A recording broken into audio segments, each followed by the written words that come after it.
Kahit ganito lang to kaliit, alam nyo ba na pwede yung Apple and also yung mga Android na sabay i-charge? Kasi meron siyang lighting at meron na nga rin po siyang Type-C.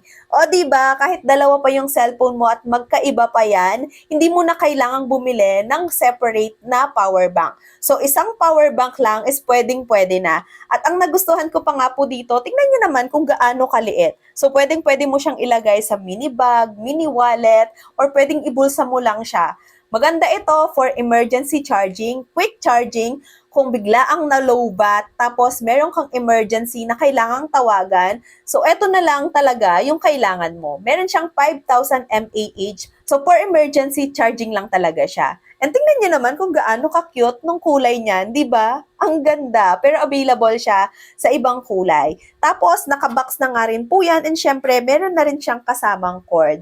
Ilalagay ko yung link sa yellow basket.